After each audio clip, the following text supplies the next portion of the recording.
to his outhouse. Oh, and we are live. I will not tell anybody about what the outhouse reference was, but this is the Black Powder Podcast, the only real libertarian podcast hosted by myself and my two co-hosts. I am Marcus Matthews, the only real libertarian that ever existed in the history of civilized mankind with, just throughout history. As for tonight, I'm joined by my co-host, Eric Parker, Bold Liberty, out of what part of Kakalaki, North Carolina? I guess you would say the Piedmont Triad. I'm in High Point. It's in between Greensboro and Winston-Salem. Okay. And I would like everybody, if you have false teeth, remove your false teeth, because my co-host is from Jacksonville, Duval County, Florida. And please give a warm welcome, all you toothless SOBs, to Tub. What does that even mean? So, look, we're barely getting started, and I'm already so confused about what's happening tonight. Let's be very clear. I think we need to remind people. Well, first, hey, everybody. I think we have to remind everybody that you are indeed older than me. You are the boomer of the show. Ooh. Wow. But black don't crack, and that's more than obvious. But the age is still there. Yeah, you can use some government forms. I told you, this is a libertarian podcast. This is not about government or politics. This is about liberty and freedom. And I am from the absolutely sunny state of hello, that liberty lady, excuse me. It was 80 degrees here today in sunny Southern California. I want to say we have a excellent guest on tonight. And I will hand this over to my partner, Eric Parker. Tub, you just stand by and just look the way you look on a normal basis. Short bus basis. Yeah. So both Ben and Jess, I reached out to him a few weeks ago. I've been following Ben's he's got multiple pages, but several nonprofits, his main page on Facebook.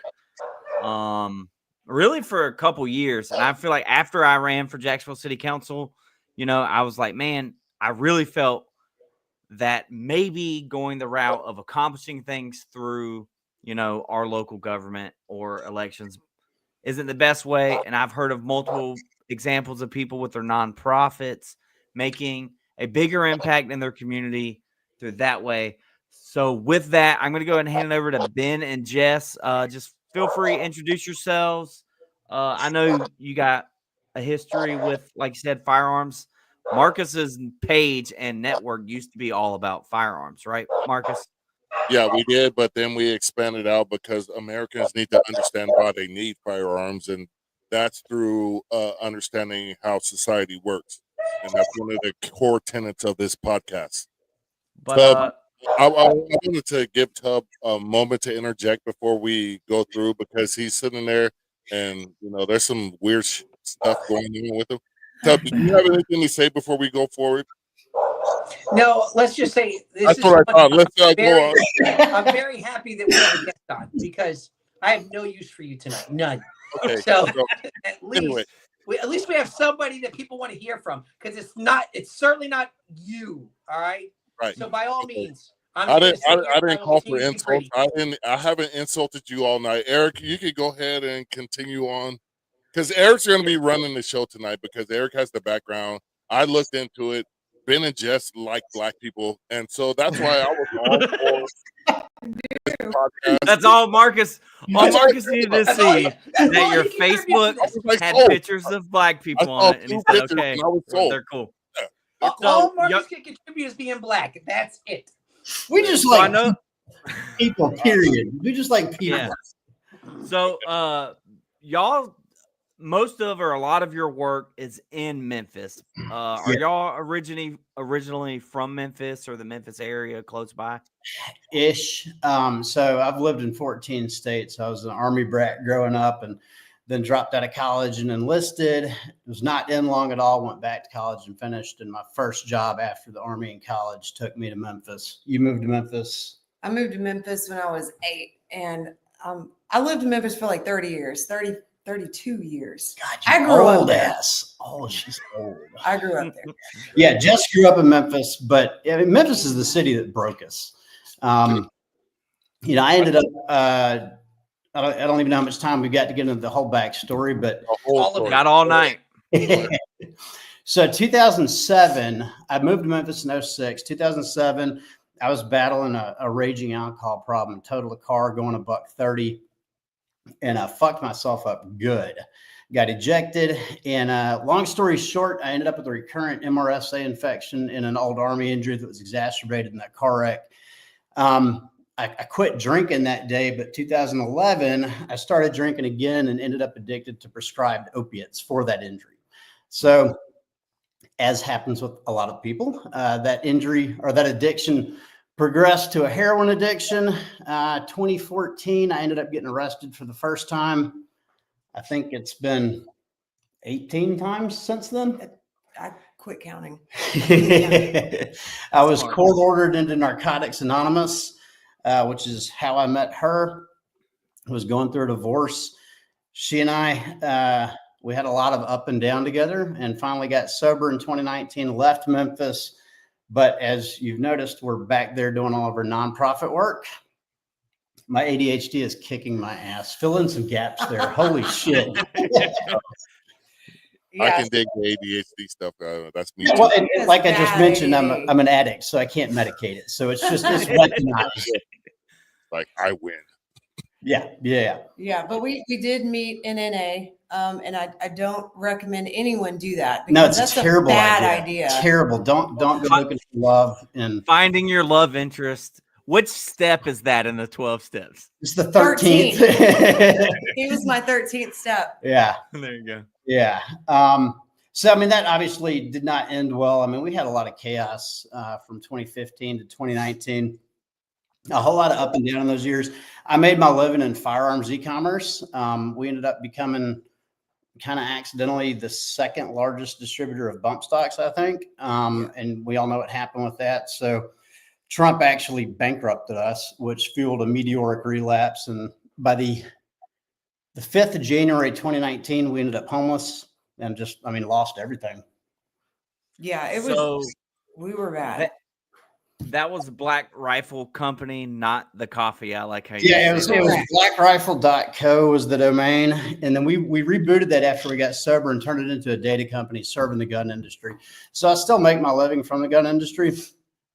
In 2021, we decided to start Flanders Fields, which is our first nonprofit. The focus there was to help other vets battling opiate addiction. And ADHD kicked in, and we got pulled into the evacuation out of Afghanistan, which was weird because we were crackheads, like less than 2 years clean, and ended up running a network of 68 safe houses in Kabul, Mazar-i-Sharif, Kunduz, Jalalabad, and ended up building a pretty badass network of people that could help us get cool shit done. And end of 22, we decided to shift gears and focus back on Memphis on the same streets we came off of.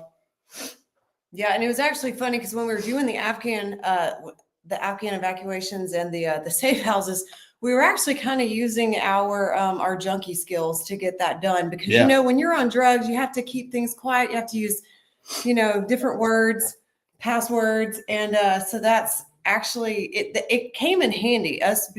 Our little junkie mindset we had going on came in handy to getting figuring out how to do stuff that nobody else could really figure out how to do. I guess that's kind of how we fit into that whole equation.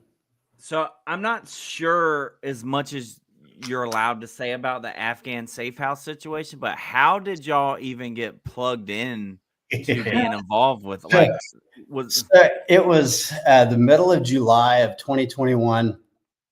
We had started the nonprofit, and Black Rifle had pivoted completely away from gun e-com. We weren't doing that at all anymore. We were actually serving the manufacturers in the gun industry, and we had turned the data set of all the gun knowledge that I had from who owned what and consumers and emails and phone numbers and all that into this massive data set. So we're doing data intelligence essentially for the gun industry. A Marine Corps intelligence officer hit me up and asked if we could use basically our data intelligence to vet people in Afghanistan. And I was like, I mean, not really, but we'll see what we can do. And we sure as shit figured out a way. That's wild. So working through them, they kind of just like looked at former customers or former customers' connections and all the different firearms. So no, that's what we do today. It's observed behavioral data, content consumption data. Like if I'm researching, a holster for a SIG P365, I probably own a P365. Then we can sell the ability to market to this device to somebody that makes those holsters. We can pick up a lot of intent signals from that, and they were wondering if we could do kind of the same thing in Afghanistan, totally unrelated to firearms. The answer was no, but we went head over heels and ended up getting a whole lot of shit. Yeah, like we tried really hard. We did try really hard. Look, we were able to do some weird stuff like figuring out which Taliban might be more amenable to looking the other way at checkpoints and a few cool little instances like that. We were able to plot safe ground routes out, by observing an absence of devices in certain areas. And then we repeated that in Ukraine too. So that turned into what Flanders Fields is now? Or was no, that's really a side quest. That kind of is what blew us out of the stratosphere, though. That's what made everybody know about us, because we ended up like we had somebody signal send us what was it? It was like a clip of us on the news in Afghanistan. They had our voices like Dari voiceovers and shit. So next thing we know, insane. every Afghan's got our social media profiles. They're messaging us for evacuation. We had former secretaries of state sending us a list of people they needed to get out. And it's like, lady, I'm literally not even 2 years off of crack and heroin. And I'm pretty sure that you would have better connections than I would to do that. But we ended up getting it done. I mean, it was wild. I actually got asked to come testify before the House Foreign Affairs Committee. Wow. That's crazy. Nuts. Wait, let me ask, the name Flanders Fields, where did that come from? So tell them. So that's a poem. So Flanders Fields is from World War I, and it's this field where like so many soldiers died. I mean, it was like a bloodbath. The Battle so many of them. Ypres. Was it? Yeah. Yes. So okay, now I understand that. In Belgium. And it was a field that never used to have poppies, or if it was very few. And now it's just full of poppies. And it's because of like all the dead bodies, all of the fertilizer. And now it just took all of this gruesome, bloody time to all the carnage turned into beauty. And of course, heroin is made from opium, which comes from opium poppies. So there were a lot of parallels with the name there. Okay. Gotcha. That's cool. I mean, pretty crazy. Turn something terrible into something great. We've gotten pretty good. Yeah. I mean, y'all, that's what y'all's whole story is. So now is Flanders Field still active, still going on? Or they still have a mission? So we went back to Memphis. It was, I guess, early 22, and went back to the drug court judge who had terminated me from his program in 2015. He suggested we buy a network of halfway houses that I was kicked out of in 2014. So we ended up doing all of that. The first thing we did was made it, free for veterans to stay there. And we're still like all gung-ho trying to help vets at this point. We realized pretty quickly that it's hard as hell to get drunk vets sober. I mean, it's a nightmare. They're stubborn. Yeah. Well, not only that, but that they've got so many, a lot of people are incentivized to keep them victims. Let's put it that way. There's a whole industry built around that. And it's not a politically correct thing to say, but I can tell you unequivocally it's true. Well, I would inject this, regardless of the factors, killing another human being is not a natural act, because because I'm a bird hunter, that's effectively what I do in September area. I still feel a little bit of empathy for this animal that I harvested. That's what they tell me. But when you actually take another human life and you actually see that person's essence leave this earth, you're a victim too. You you still have some things you have to. Oh, 100%. It takes anybody that's killed somebody else that doesn't have one iota of grief to that is not a human being, in my humble opinion. I've never done it. So, well, it's interesting that you bring that up, because we've come across just an extraordinary amount of parallels between the populations we work with. So Flanders is focused solely on veterans. We Fight Monsters is focused primarily on victims of sex trafficking and inner city violence. As we all know, if you're living in a violent inner city like South Memphis or North Memphis or all of Memphis or Detroit or anywhere else like that, and you survive out there on the streets, getting it off the block for any length of time, chances are pretty high you've been exposed to some violence the average American hasn't. But that is a parallel that you've got in common with most combat vets. Yeah. So is there a... Go ahead, Tub. I'm still here. Like every now and then. Chime in. Unfortunately, it's just to hold my spot so I get to come back next week. Yeah. Go ahead, Tub. So here's what so I'm going to be the guy who says, okay, that's all great. I'm more intrigued by the fact that you went from crackhead to helping crackheads. Okay. So what I would like for you to explain for anybody, so here's the thing. I watched your video that you have posted, and ordinarily I'll check out the video. I'm like, okay, and it was one with the news show. And I'm like, they spent a lot of time talking to you. That's a lot for a news time. And I look at it, I go, man, this is just good. Like, so if you could please, I guess, be as graphic as possible. It's hard for me to say that, but be as graphic as possible from how you were in that house to how that house is now a home for, I think she was a past crackhead, wasn't she? Mm-hmm. Do me a favor, explain that whole thing. Man.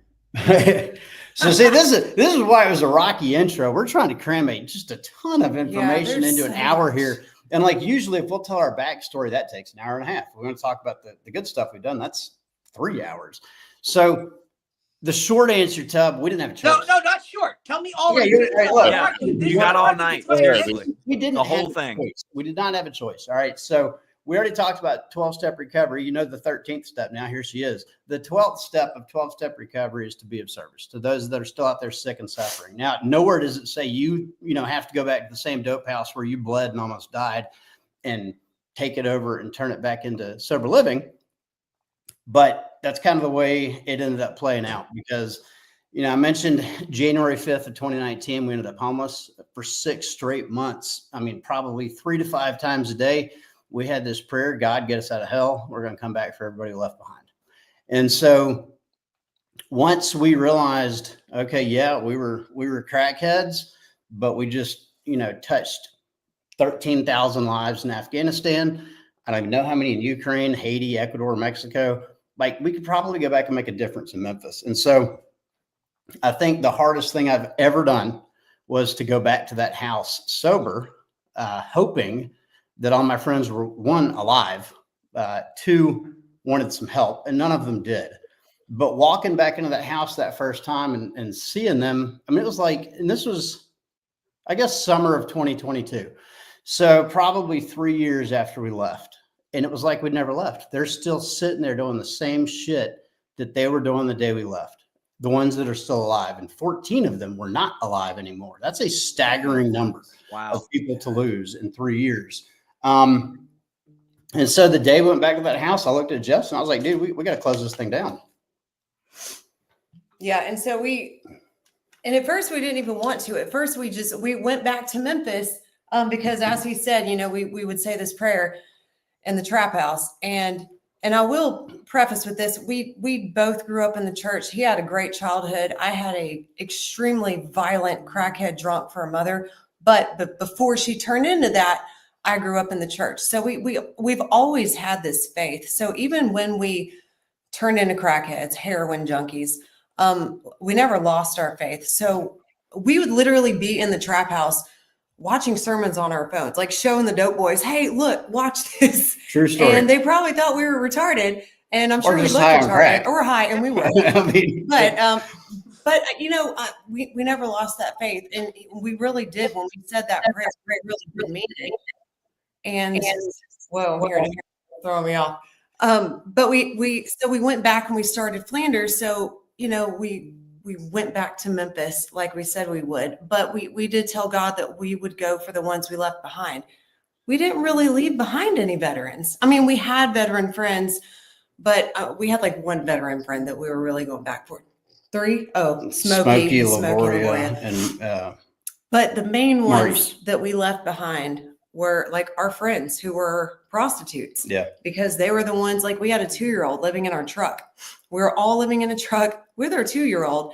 And that's how he ate sometimes. The prostitute. That's how he stayed warm. Yeah. I mean, we would have dope boys come and bring us clothes and blankets so we didn't freeze to death in like 20-degree weather sitting in our truck, because I refused to go in the trap house with my son, which that sounds really. Even crack kids have some standards. They might not make sense, but yeah, it was good.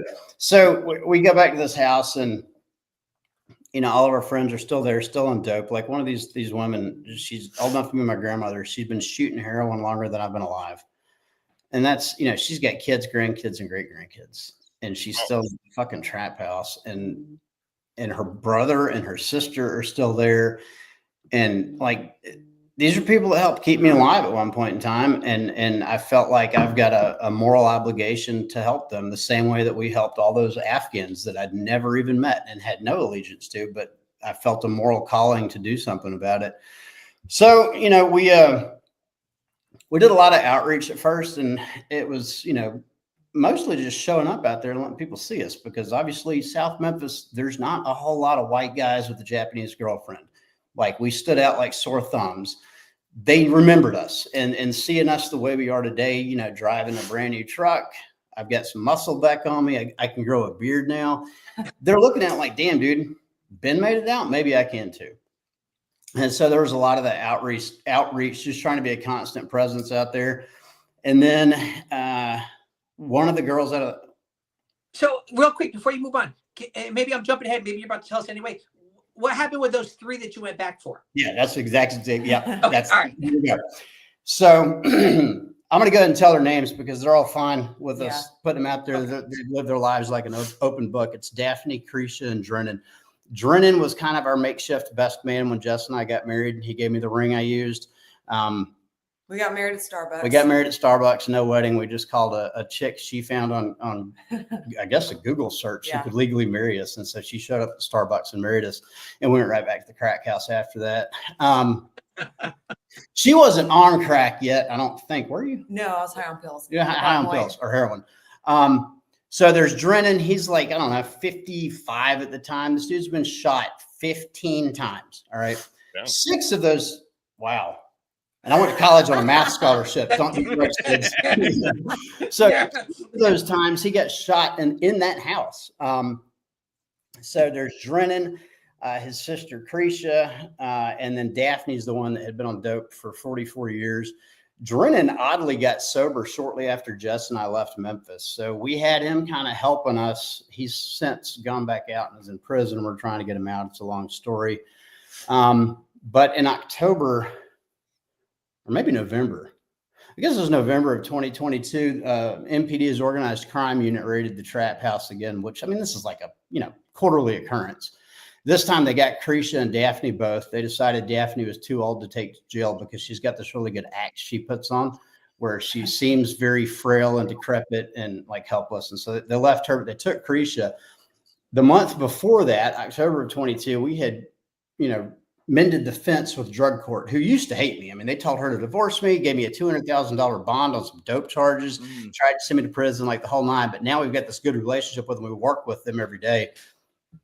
We asked them if they could help us with Cretia's situation because they caught her with, I think it was 34 grams of fentanyl, which that's over an ounce. I mean, that's like big boy. But here's the thing. Cretia was not a drug dealer. This was the dope boys dope, and they were basically labor trafficking other addicts to make the serves.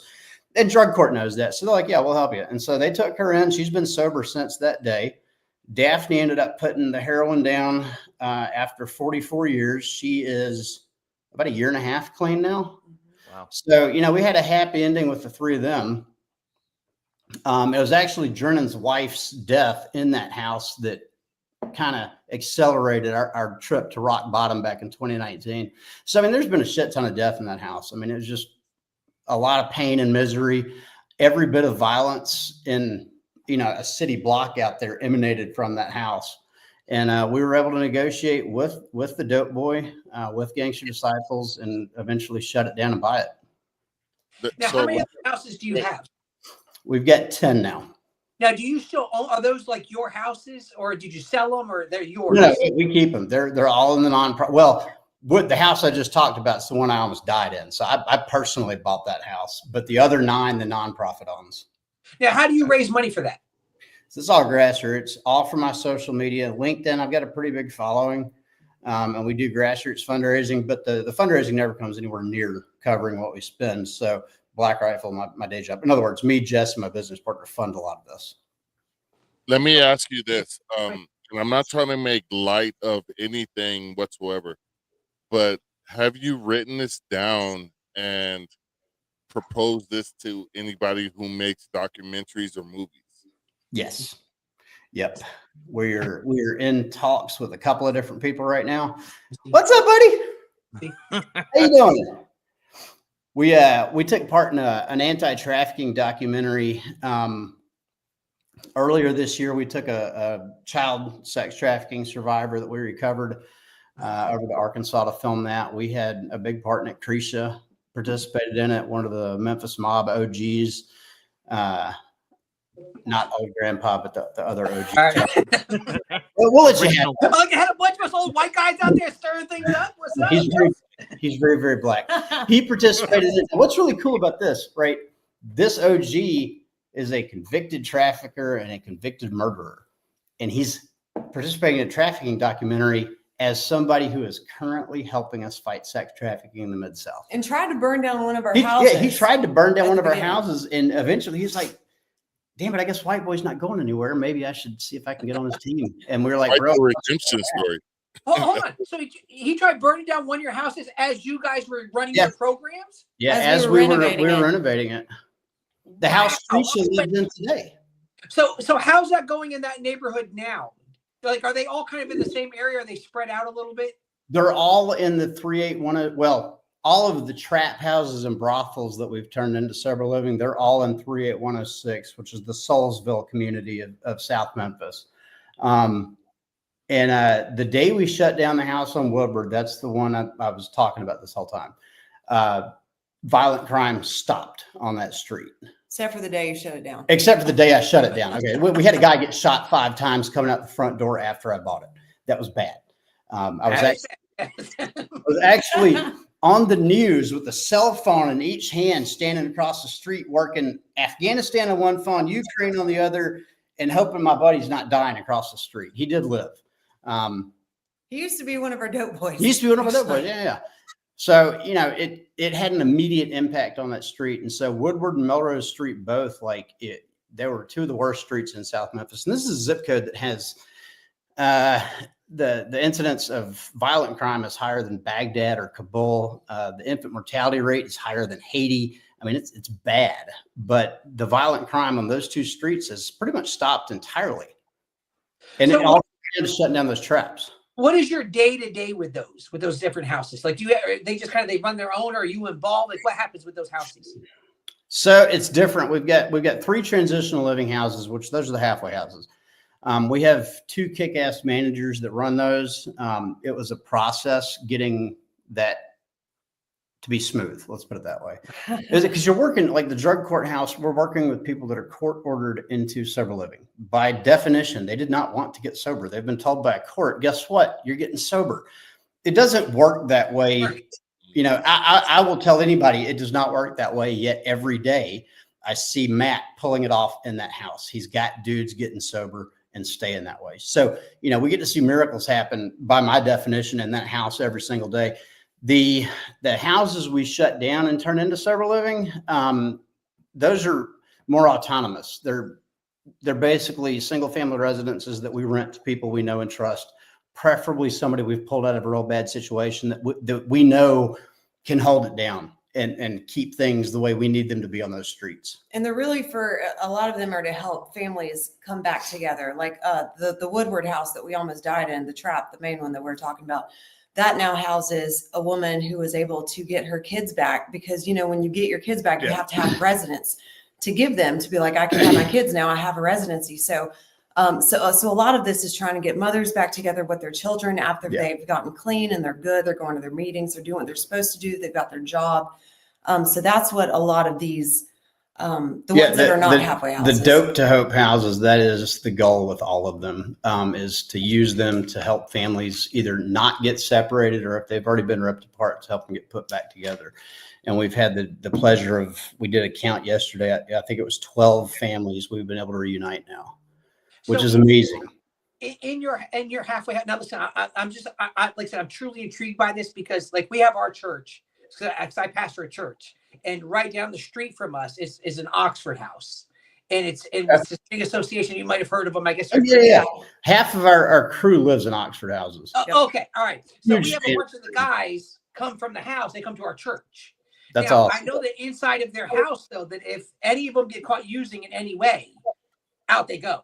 Yeah. Like there's you can't stay at all. And they're also autonomous. They're kind of run on their own. The house runs the house itself. Yeah. And it kind of does work. You know, I'll always ask them, like, hey, who runs the house? And they're like, oh, we all kind of do. And I'm like, shut up. No, you don't. But they kind of do. It's very much a democratically run house, and the system works really well. Our halfway houses are kind of, I don't know if I should say a step down or a step up from Oxford. I'll say it this way. The men and women we house are not ready for an Oxford house environment. They need somebody there with them. They need more structure. So a lot of guys and women, when they graduate out of our houses, will end up at an Oxford before they end up at a single family back on their own. It's just it's like a stepping stone. And I love Oxford. I don't have enough good things to say about them. So did that one lady that you were just talking about, did she go through this whole process with you? Like, did she go get sober? Did she go to, okay. And so you say that now, what would hers is just, she kind of lives there, right? She's a tenant basically. Yeah, she's basically a tenant. She's a tenant. Now, she's still on drug court. I think we got her right out of rehab. We actually went to the rehab to interview her. Yeah. But we try to always put people in those houses that we have been there for their whole journey. And it doesn't have to be a spotless journey. I mean, I'll be the first to admit my favorite ones are the ones that have to fight for it. You know, the ones that they've had to really fight tooth and nail to get it. So do you have any fear? Because obviously if you are sober, it doesn't take a whole lot to make you fall again. And so do you find yourself that, listen, you went back sober into these houses that you got high in.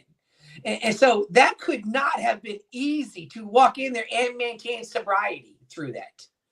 It was easy to be there and maintain my sobriety. I waited until I felt like I was spiritually. Let me put it a different way. I didn't go back to that house until God told me to.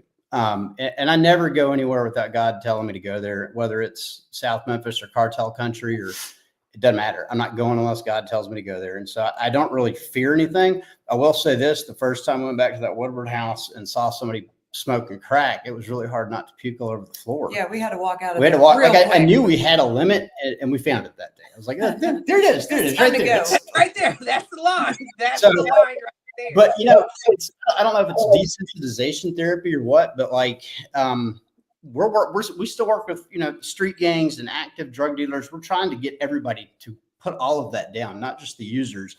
So I was in a trap house a couple of weeks ago and saw 3 ounces of fentanyl. I mean, that's enough to kill 40,000 people. And it was hard seeing that, not because I wanted to use it, but because I'm trying to get this dude to choose a better way of life. And I'm seeing that, and like, I want to put him under a prison, but I don't, because I know him. I've known him for 12 years, and I know he's a fixable human being. I've just got to figure out how to navigate that. How do they receive you in the area? Because sometimes you come into an area and they're like, whoa, we don't like this guy because you're ruining our business, if nothing else. So how does it go in the area? How do they see you?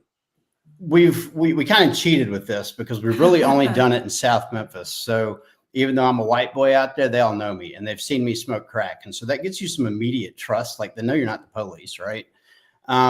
These people were my friends. So in the beginning, it was really easy to have those conversations. As we've started expanding outwards, I've figured out a few good strategies that work really well, because I'm not trying to keep anybody from eating. I'm trying to get them to live a better life and actually, make legitimate money. It surprises nobody that dope boys make good entrepreneurs. And so we're trying to kind of bring them into the fold.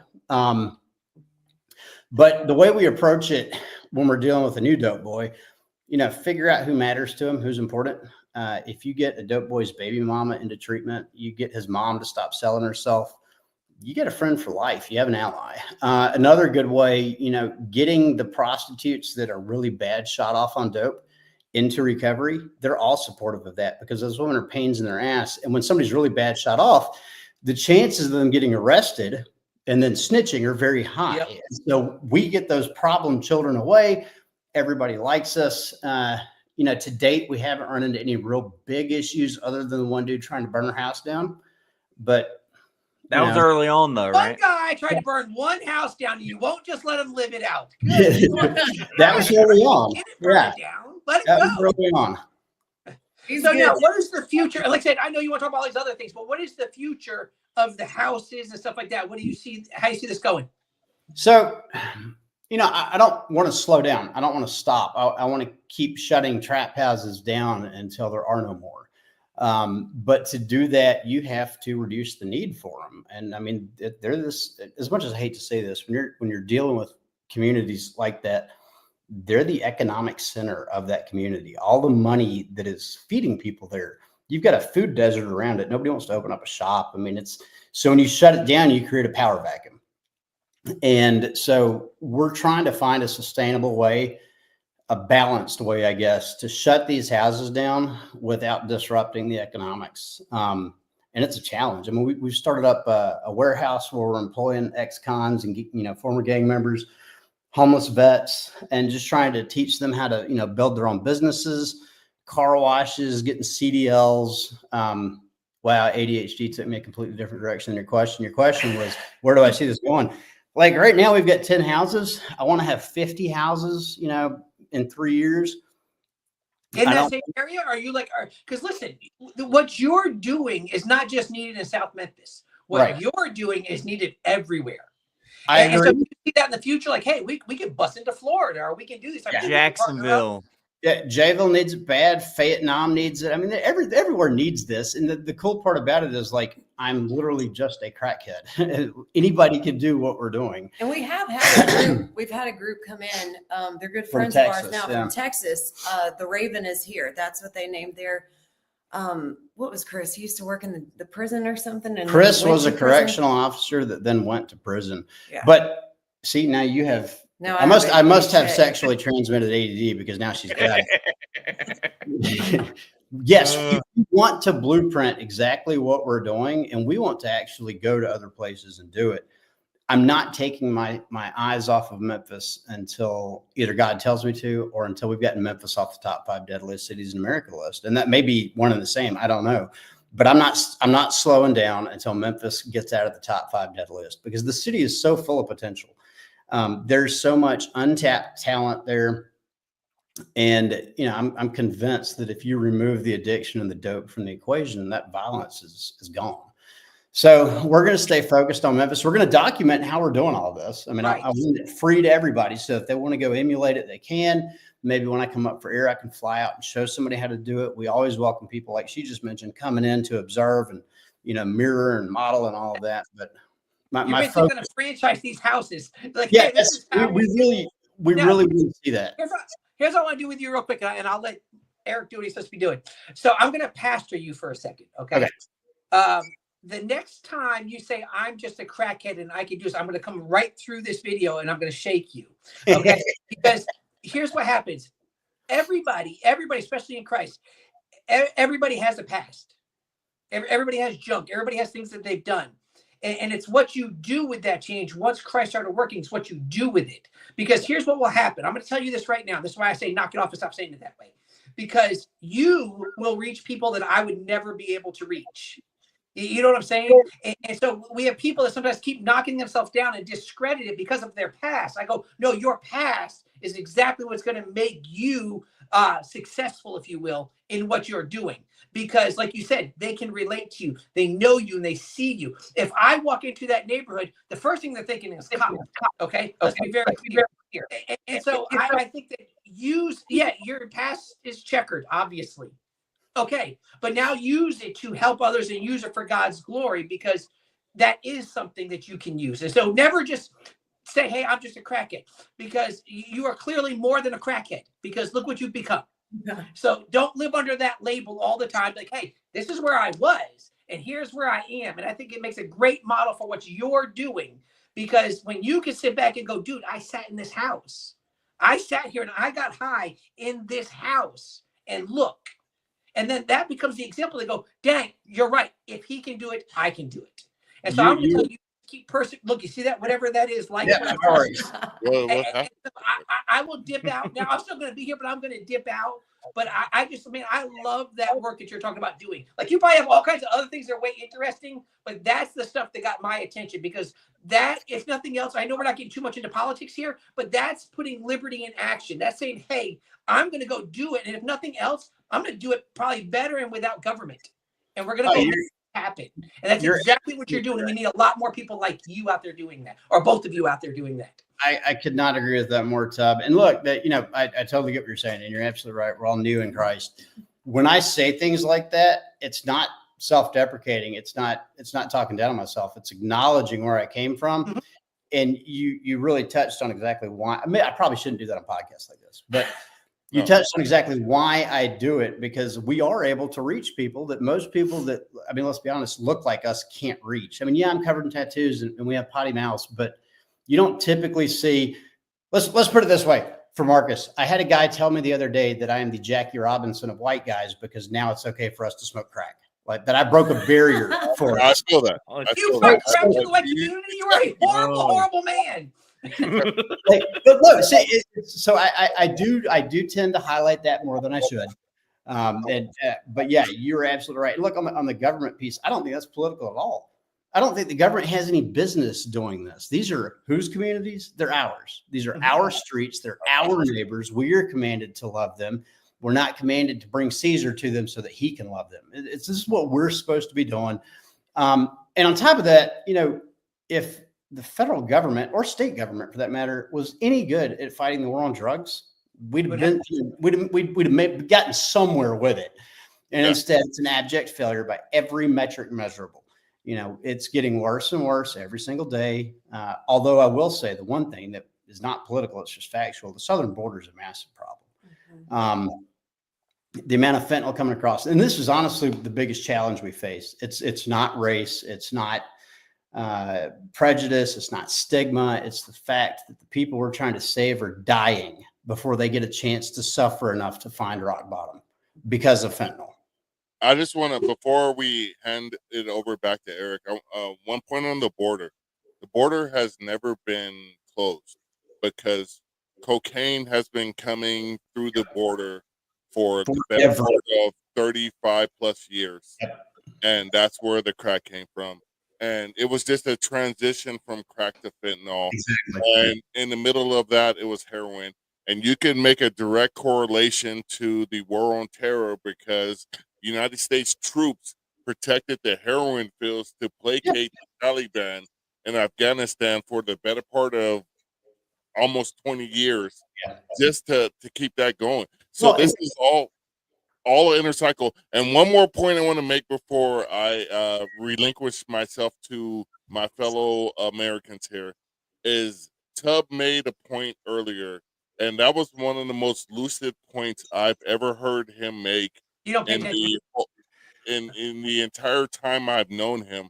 And I'm shocked as shit he did it. So with that being said, Pastor. It was about Jesus and stuff.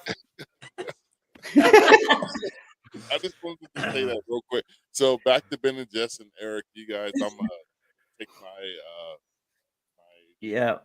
my notes here look like I got ADHD, and I probably do undiagnosed. I even got notes here, and I'm like all trying to jump all over the page. And I didn't even write this down, but you said specifically you talked about like a power vacuum. To get, we saw that in the Middle East, you know what I mean? Whenever you remove Saddam Hussein, then ISIS or whoever moves in. So is there a concern about if you stay focused in the same zip code or the same neighborhood that you'll just push the problem away instead of like ending it? And what I think you're going to say, and you kind of alluded to it, is like, we're going to help out the dope boy's family, and it might help get the dope boy out of the lifestyle. Make less dope boys, you'll have less dope kind of thing.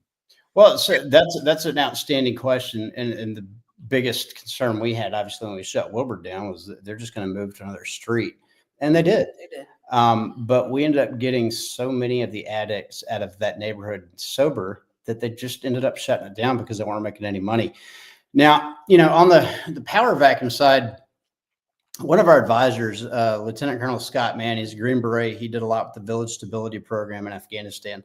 He came along and started mentoring a lot of what we're doing because there's a lot of parallels that he sees between the Village Stability Operations Program and what we're doing in South Memphis. We're essentially trying to teach the community to stand up for itself, much like what he did in the rural villages in Afghanistan, teaching the farmers to fight back against the Taliban. You get enough allies that are saying, no, we're not going to have that on the street anymore, and eventually the problem kind of becomes self-resolving.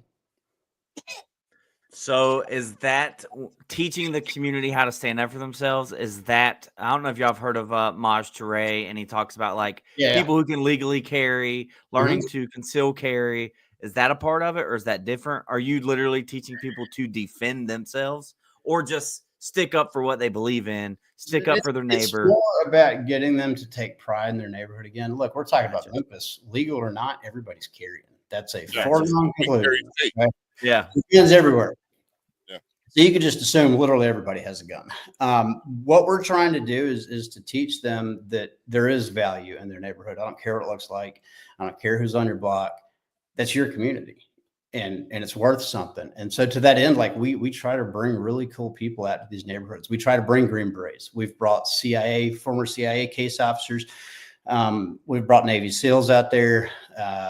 We've brought people that have gotten life sentences overturned. I mean, you name it. If they've done something of consequence in their life and they want to see what we're doing, we're going to take them out to these neighborhoods so these people can see, dude, the whole wide world cares about you. Right there. They care about you. They care about what you got going on the street. And they care about your kids.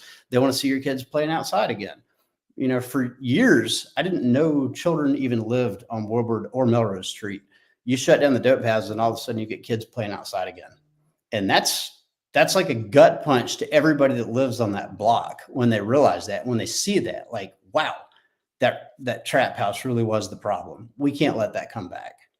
Gotcha. So I'm sorry, Eric, but are you finding a lot of the other people who aren't involved in your program, the other houses in the neighborhood, stuff like that, they're kind of stepping up also now? Hey, now that we're moving, let's keep it active. Yes. Everybody wants this. And what's really weird is dude, even the gang members and dope boys seem to want it too. Everybody's just tired of the suffering in Memphis. Nobody wants to keep living that way. And I mean, I'll be the first to tell you, when we were out there getting high, we didn't want to keep living that way. We just didn't know how to stop, And so that's one of the things that's been kind of easy about, exactly like you said, Tub, being out there and be like, look, I used to get high in this house. When people see that there is an easy path out and it's not this complex, magical voodoo prayer that you got to say, and they just kind of start coming alongside it, I guess. And we don't just take over the houses and we're like, oh, it's done. We're going back to Florida. Bye, bitches. It's not like we come back every week. We come see everybody, because we have halfway houses. Oh yeah. But we also do community parties. We'll have huge block parties where we have 200-300 people that we're just feeding. We do it for Christmas. We do it for Thanksgiving. We just did one for the hell of it, last month. And we'll just come and feed everyone. Drug dealers, prostitutes. What's really, really cool about the Christmas and Thanksgiving events in particular is that it's the only time I've ever seen something being given away for free at scale in the city of Memphis where violence didn't happen. And it's the only time in my life I have ever seen gang members, convicted rapists, convicted murderers, federal agents, judges, and prosecutors standing side by side like this, just, high-fiving each other and serving plates, just meeting needs. And so that's been a huge way to both build and maintain the bonds between the communities. So that's extremely noble. I salute you and I appreciate you for. Thanks, dude. How difficult has been working with some of those prosecutors, judges? Are those within the drug court? Are they? It sounds like they're trying to help. To be honest, it was daunting at first with drug court because they tried to send me to prison and told my wife to divorce me. But that was my fault. And I knew that was my fault going into it. So like I had to go make an amends there. So it was scary as hell walking back into that courtroom. The first time I had to go pick somebody up out of jail and like they actually let me come into the jail and then let me leave again. Now, like that was crazy. A lot of the other weird people that we've had, like the federal agents, the higher up judges, and then like the drug task force people, we already had kind of a default bona fides with these guys because of the work we did in Afghanistan and Ukraine and Haiti. I mean, like they knew of us before they knew who we were and what we did. And dude, let's be honest, everybody in America loves an underdog story. When they see, if we were upstairs, I could show you a wall of pictures of Afghan evacs that we did. When they see that a couple that was homeless just a couple of years before they pulled that off is able to do it, people like that. They want to come alongside you and help you get things done. So yeah, Eric, I mean, it was scary in the beginning working with court staff and agents, but today, I mean, it's you have to get things done, and you have to work with people on their side of the law to get them done too. Did any of those people recognize you when you came back on the other side of things? Yeah.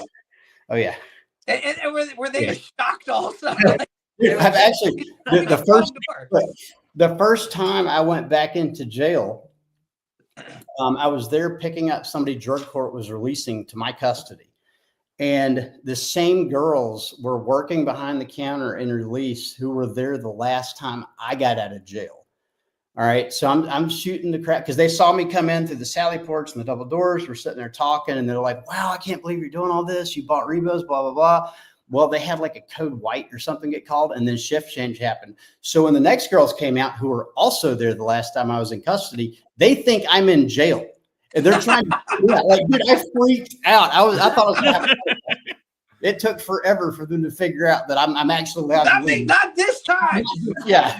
What was the time for? Hold on. So what was the time frame? So the last time that you were in, that you were the one that the time that you were coming to get them out, how long was that? It was a little under 3 years. The last time I was arrested was on my birthday of 2018. November 13th, 2018 is the last time I went to jail.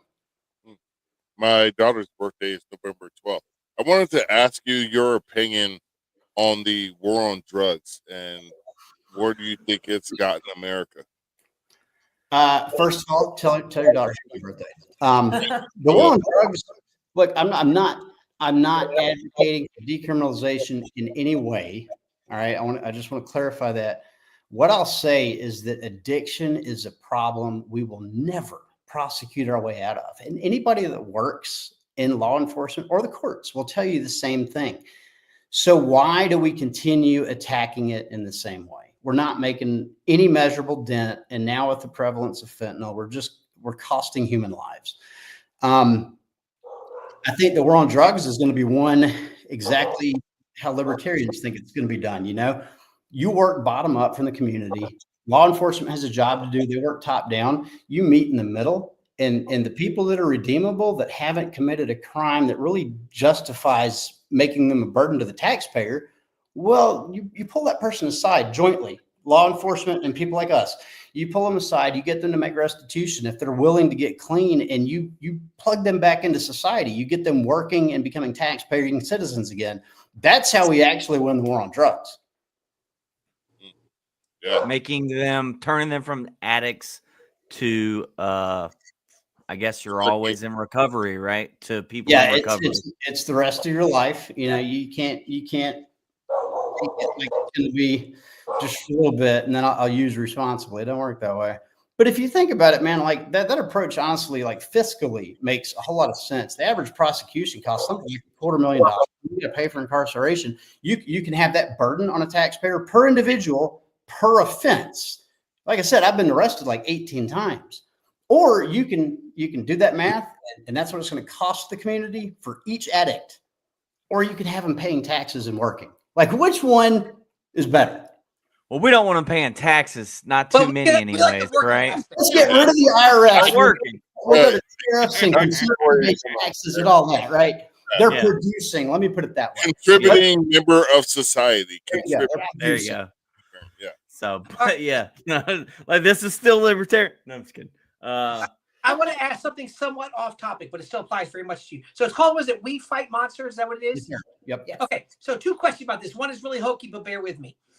So the first one is, how did you come up with that name, that We Fight Monsters? And then why is there a bird in the logo? Okay. So I'll let Jess answer the bird. Okay. The name came from, we were doing an operation with Flanders Fields to go back and recover a prostitute who was addicted to crack, who had at one point in her past life been an Army drill sergeant. She was raped in Germany and wouldn't keep it quiet, and was dishonorably discharged, or maybe it was an OTH, I don't remember, as a result of her military sexual trauma, because she wouldn't shut up. She ended up addicted to crack and was selling her body to feed that addiction on the streets of South Memphis. We went back to find her, and I called the operation We Fight Monsters, because we're out there fighting monsters. We're trying to find human traffickers and save this woman. And we learned that she had had a stroke. She was still alive, had been relocated to Texas. And we're like, well, we're already out here. We might as well see if we could help somebody else. And we did. We got a couple of women into detox and treatment. And this veteran volunteer that we had at the time flipped out because those women weren't vets. I'm like, I don't give a shit if they're not vets. I'm not stepping over anybody's dead body trying to find a vet. They needed help and they got it. Well, he got so irate about it. I was like, you know what? Fine. I'm just going to make another nonprofit for everybody else. And so we did. So it literally was created out of spite. But if I had everything to do over, we could have just done Flanders Fields for everybody, or just have We Fight Monsters. But either way, we have 2 nonprofits now. And Jess, tell them where the Sparrow came from. The Sparrow. Well, this actually at first kind of happened by chance. I like thrift stores. I went to the thrift store and I found a shirt, and it had this Bible verse on there. And this is like years ago. And so when we're doing this work, and we're just thinking about the prostitutes and all these people that are just Society thinks they're worthless. Yeah, society just thinks they're worthless. Throwaway human beings. So it's Matthew 10:29. Are not 2 sparrows sold for a penny, yet not one falls to the ground outside your Father's care. Do not be afraid. You're worth more than many sparrows. And I just thought that was fitting, because a lot of the people that we love and the people that we came back for and the people that we used to be, we were trash. We were thrown away. We were smoking cigarette butts off the parking lot. We were nothing. And so, and God watches every single one of us. It doesn't matter how worthless we were at one point. We are humans. We are people. And we're trying to save all of those people. And I can tell you, hands down, out of the population that we serve, we've gotten north of 300 people into detox, rehab, sober living, and back in the workforce. It is without fail the ones that absolutely hate themselves, that feel like they are less than nothing, that when that light comes on their eyes, they are unstoppable. And this is, if you ever heard me say I'm not special, I'm not. There are a ton of me out there. I just got the loudest voice right now, and it's so, yeah, we were sparrows. And so we put that on the logo. I want to interject on your points right now, because I call myself an amateur historian, and culture is part of history. The sparrows are street food in the Eastern Mediterranean. And when you talk about we are not sparrows, because it's a street food, it's very cheap. And it's something that the average layman can consume, because it's a bird that is very abundant and readily available. And so when you talk about I'm not a sparrow, you're not saying you're saying I'm not readily cheap and easily available. I am of a higher level. And that's what I think we all need to aspire to, is being of a higher level. And that's one reason why I wanted to do this podcast, because I can run for office for one reason or another, You know, it's just not in my plans right now. But I have 2 co-hosts that did. We have a 3rd co-host that did, and we have a 4th co-host that didn't. But it's the people that step up to the plate. And I coach travel baseball and football. Those people that are willing to go out there and put themselves in front of others and saying, "Hey, I'm looking to do something," whether it be in a team environment or whether it be in a societal environment. That's why I admire both of you, because you overcame the the the worst of situations that human nature can endure, and you're here to speak to it now. That's that's because of your ancestors. That strength that is within you is because of the people that came before you. That's how African, uh, whatever you want to call it, but that's, African people believe in the ancestors, and that's the strength that you guys demonstrated because your ancestors instilled that in you to come before all of us right now on this day to tell your story. So I salute you both. And it's very humbling because I work with people who want to build up others every single day of the week. Well, 5 days a week I do. And I want to include Tub in that in that uh the word once I thought about Tub, words lost me. Tub gives everyone ADHD, brother. Yeah. Because it was just, because we're coming up on our closing, and we're going to give you more time if you have anything else to speak upon. But I want to tell you that Tub distracted me from praising you, and he's a pastor. And that's how hard I want to put that point in front of everybody that's going to listen and watch this eventually. That Tub is, yeah. So hey, no. I was gonna, before we get in the closing, is what website links can Marcus put in the comments right here so that people, when they come to watch the video, they'll see them and they can click on them. That'll help you guys raise money, connect people in Memphis that need help. Real quick, what websites links would you like us to share? WeFightMonsters.org funds a lot of what we just talked about.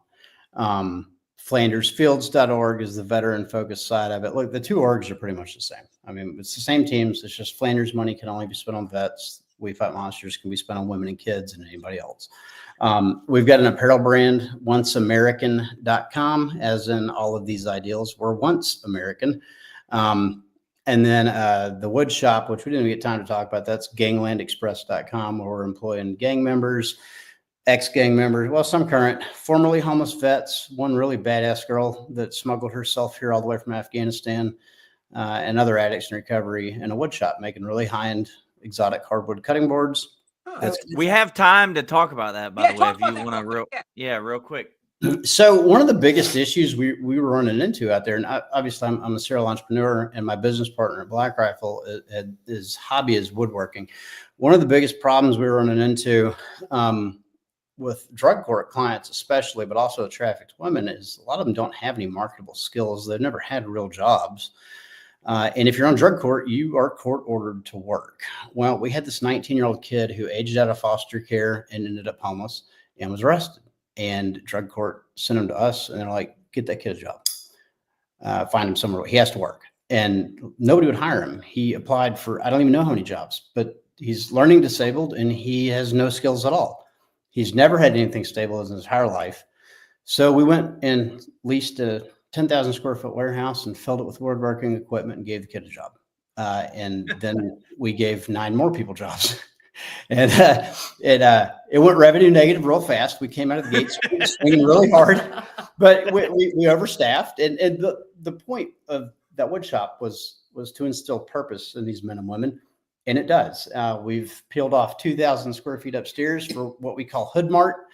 It is like a Walmart, and it has clothes, hygiene, kitchenware, furniture, tool, like all sorts of stuff for starting life over, and everything's free.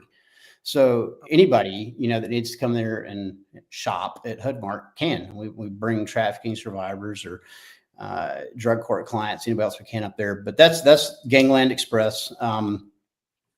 That's the wood shop. I'm gonna offend Tub here. I really liked the shark coochie board. My mom is the most prim and proper woman you will ever meet. And I hope she's not watching because I don't know if she knows what coochie even means. Yes, as you can tell, is not prim and proper. And for 10 years, she has called charcuterie boards shark coochie boards. And my mom finds it hilarious. So we jokingly made a shark coochie board. And my mom's like, I have to have it. I need it. I was like, you know what? I bet somebody else wants it too. And so we sold, I think, like 30 or 40 of those things in a day. Yeah. So That was awesome. They've done real well. The 9/11 boards, they've got the tail number from the MI-17 that CIA flew in Operation Jawbreaker into Afghanistan before the Green Berets went in, 091101. Those did really well on 9/11. And the girl that made them her father was a commando in Afghanistan for like 13 years. That served with those Green Berets. And she was one of the girls that, like, she had messaged me on like the day after Christmas, 2021. Day before, it was Christmas Eve of 2021. 2.5 years later, she finally made it to America. We were able to leverage friends in a couple of federal agencies and in the Mexican government to get her here lawfully. So she's got an asylum claim now. And then we had 2 global war on terror vets that were making them with her. It was really cool. All right. So can let me try to do something that's a little bit different. So clearly all the stuff that you guys have going on, this is not just you working it all out. You must obviously have a lot of help in place. We've got a massive team. With that, here's what I would like for you to do without getting people too mad at you. Give us some shout outs to the ones that you're like, these are the people who are like day to day just busting it out for us. Because so many times it's in those organizations, you become the face. Yeah, it bothers me. Who are making things happen that people don't get to hear about. Who would those be? So first and foremost, Robert and Becca Coleman, that's my business partner and his wife. You know, these guys are ride or die. Neither of them is an addict or alcoholic, and they have poured their lives into helping a bunch of people in a city neither of them is from, with a problem neither of them has ever dealt with. They've taken countless hours away from their kids, spent countless personal dollars helping with all of this. And I mean, they're in it for the right reasons. So Robert and Becca for sure. Matt Wallace. Dude, I'd be stone cold dead without that guy. When we bought Rebos, Matt came at the houses. He was given what we call a life sentence on probation, where they tell him he is at Rebos until he's off probation. He hated our guts. He wanted nothing to do with us when we bought the houses.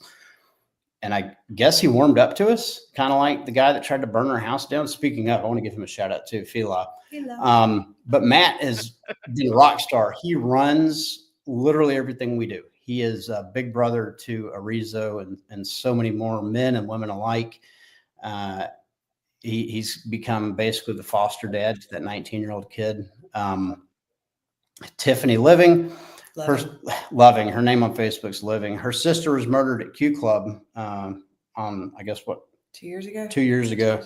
She runs our women's houses and stayed sober through that, it was bad. I mean, it was real bad.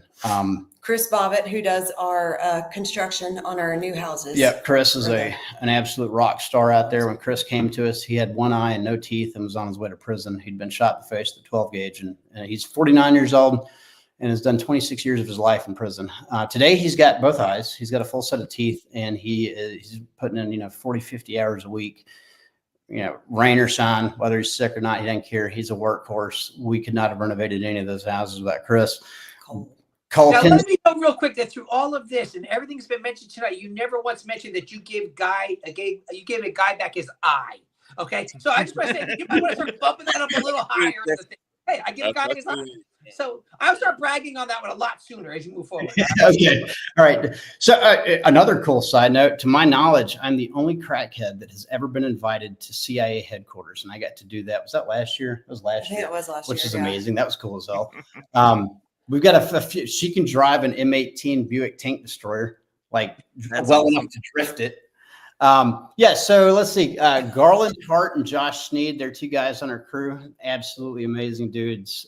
Completely turn their lives around and are just stone cold rock stars. Cole Kinzer, former homeless Army infantry veteran, now has a 4-bedroom house and a new baby. He's kicking ass now. God, there's so many. Dude. I get Arizo, our Afghan girl. like she's just, if I want to complain about something, I'll look at her. This girl walked through 14 countries to get here while the Taliban's trying to kill her, and then the cartel, and then wild animals in the Darien Gap. I mean, she's just, you can't phase her. She's amazing. She's amazing. Not forget about the guy who tried to burn your house down. Fila. I won't give you his government name, but that's a street name. All right. We got Big Red out there on the block. She's they call her the Medea of Melrose. I was out there in active addiction with her. And the last time I saw, well, I don't have time for that story. She's amazing. Yeah. Next time. Yeah. That's a good one. That's a good one. There's an indoor gunfight. People died. I ran out of my shoes. Yeah. That one. All right. Next time. That one could be come on, start with that. We gotta mark that down. That's where we start. About a month and a half from now, we gotta have you back on because there seems like there's gonna be some great stories. And when you do your documentary movie that goes big, I just hope the Black Powder podcast is like it's a little piece of that. We're trying to be stars like you guys, except for Tub. Tub is he's like a I'm not even gonna go there right now. What? We'll have Marcus played by Morgan Freeman, not because of your voice. No, Denzel, so old. You're old. Denzel is older than me. Do Denzel, bro. Y'all just triggered my ADHD. We have a Marcus as well. And we could not do any of what we do without him. That dude right there is a life-saving machine. 24/7. He can get people into detox and treatment anywhere in the world. So he's not like our Marcus. He's useful. He's amazing. Marcus is a rock star. And then one other thing I do want to mention, since you guys are letting us use your platform, we got a book coming out in January, February, somewhere in that time frame. I'm also going on the Sean Ryan podcast. You guys do not want to miss that. That guy's a rock star. And then, I hope we get a movie. That'd be badass. I'll for sure put you guys in the credits if we do. Excellent. I don't really care about if you put Eric or Tub in the movie, but come on, Marcus. Being that, can I finish my statement? Go ahead. Ryan. Being that this is my creation and I'm the originator of this, and I tell them every time they come on, this is my what do I say? You say it's your reverse affirmative action. This is my affirmative action program. I love it. To bring these European Americans on my podcast, damn colonizer, opportunity to express themselves. This is my way of giving you people reparation. What do you mean, you people? Exactly how I said it. This is white guy bringing you the opportunity. Hell no, bro. You know what I'm saying? This is some black as hell shit. All right. Eric, do me a favor, close this out because I'm already sick of him. All right. Well, honestly, Ben, Jess, do y'all have anything else you'd like to add? What's the title of the book? Do you know yet? You got the title of the book? The title's going to be We Fight Monsters, because that's what we do. Right. We're out there fighting monsters. Awesome. Looking forward to it. Did you say when it's coming out? January to March, somewhere in Q1. Gotcha. We Fight Monsters. Everybody go check out We Fight Monsters. Check out onceamerican.com.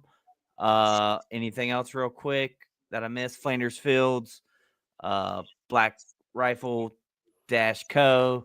All the things. Go check them out. Yeah, and if y'all are looking for a good read, get Nobody's Coming, a Green Berets Guide to Getting Big Shit Done by Scott Mann. That's good. Just, it's an amazing book. You got to get it. I think everyone needs to read that book. Yep. Tub, do you have anything in your closing? No, I'm good. Hopefully we talk more in the future because, like I said, the doing the homes and transforming lives and stuff along those lines, like I would camp out with you in that one forever.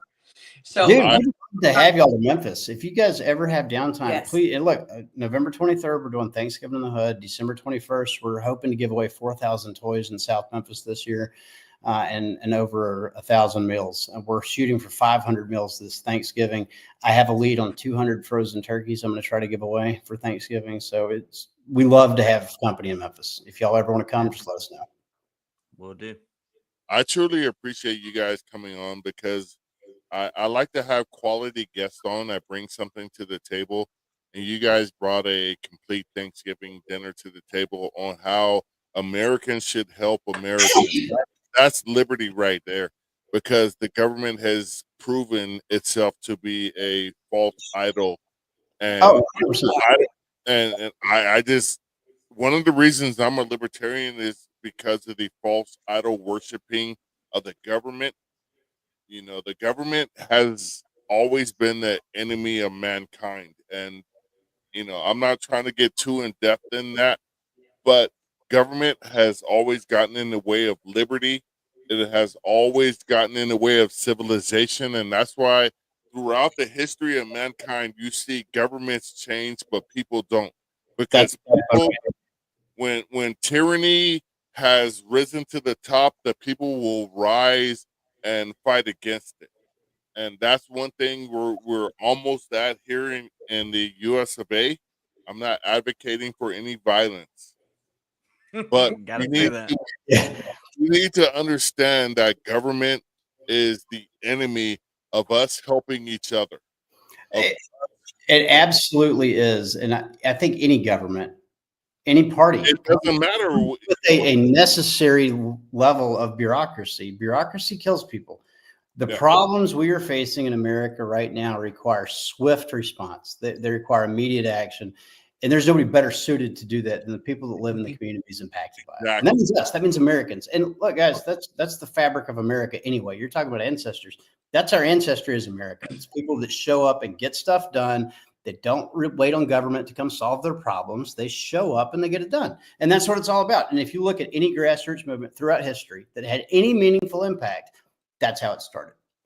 Government is local. And that's why I admire Eric and somewhat Tub, because they decided to effect government at the local level. As we didn't win. We're libertarian. But you try to affect government at the local level. That's the most honorable thing you could do as an American, is affect government at the local level. The federal government is bought and sold. Your state government is bought and sold. Your county government is bought and sold. Your city government is somewhat bought and sold, but you can make a difference. You can make a difference at the local level. I'll just say we wouldn't be here talking with Ben and Jess if I hadn't ran in Jacksonville and saw all the problems that government couldn't fix and all the issues of the community in Jacksonville that, you know, like Tubb said, going into the community, you just go up and ask someone, you know, what's the biggest issue here? A lot of times it could be drainage. My road doesn't drain. You know what I mean? Or it could be the fentanyl crisis. You know what I mean? So it's a lot different. But I'm just saying, I wouldn't have looked up your organization if I wasn't like, man, how can we actually fix some of these problems? You know what I mean? So here we are. I'm glad you found us, man, and we really appreciate y'all having us on. Thank you so much for sharing your platform with us. Not a problem. I want to have you on back in February in Black History Month, so I can. So hey, actually, I've got some great stories for Black History Month. I'm not even being funny. There we go. There we go. So, second Thursday of February, I'm booking you guys. I'm going to. If y'all are available, of course. I will make shit, that's like 3 months out. How can you not be available? Don't make any damn plans. Marcus, they're doing stuff. They are doing stuff. The Black Powder Podcast. It's got to be after February. I think it was the 11th. Is when we're doing, Sean. Yeah. I think so after February 11th. But look, my grandfather was the deputy superintendent in Alabama that was responsible for integrating the schools. And so I've got some awesome stories to talk on Black History Month. I would love to come on for my that. family's from Alabama. I went to Alabama A&M University. My family. No way. Yeah. Dude, that's awesome. Yeah. See, Tub, you don't have that relatable information. Let's be he's from Connecticut and living in Florida. Let it be known the school's not claiming you. The school's not like, hey, we had Marcus came in. They're not. They consider shutting it down. What if there's a plaque of Marcus on the wall? Like, exactly. I'm so proud of him. And, you know, Alan Keyes. Right. The only student who came out and did nothing. We're about to wrap this up. I'm going to give Jeff the last. Shut up, Tub. Jess, you get the last comment. Hurry up. Jess. Yes. I want Jess to end this with her last comment, and we'll do our live free or die stuff. Jess, go ahead. Oh wow, that's a lot of. Yeah. I can't make words half the time. No, you got this. You tell them something moving. Something moving. We can all do something. I don't care who you are. I don't care if you were a crackhead 2 years ago. I mean, everybody can do something, and everybody matters. So as long as we can all come together as a community, even if we don't all know each other, as humans, we are family. We can do something. We can make the world better. We can bring purpose to people. And that's what it's all about. Just bringing purpose, making people feel like they have worth. Make them remember that they're human again. And that's something Jess is really, really good at. You know, if I was giving a shout outs, I should have given her one because this woman is amazing. She doesn't talk as much as I do, but when she does, it's really not even the talking. She gets shit done, dude. And she's absolutely right. Watching her instill that mentality in women that have been out there changes everything for them. Thank you, Jess, because oftentimes our society starts with the strength of women's. That was very Afrocentric. Women. But all we're doing is in Memphis. It's applicable here. Women's are the foundation of society. And I will say that in closing. Women's. Tub, be quiet. Eric, do you have anything? Nah, man, you killed it. Hey, Okay, guys, thanks for it. It was awesome. We had a lot of fun as always. Yeah. Okay, with that being said, as we always end the Black Powder podcast with this eternal phrase, live free or die. Or die. This is the Black Powder Powder podcast. On the way out. Tattooed across my chest. Yeah. Yeah, it is. The Black Powder. Tubb's face complete. I accidentally looked Tubb in the eye. Did you hit the button? It's still counting now. It's still counting. But I just want to end on this. I looked. We gotta do it again. Stop And talking. we're not doing it. Shut it down.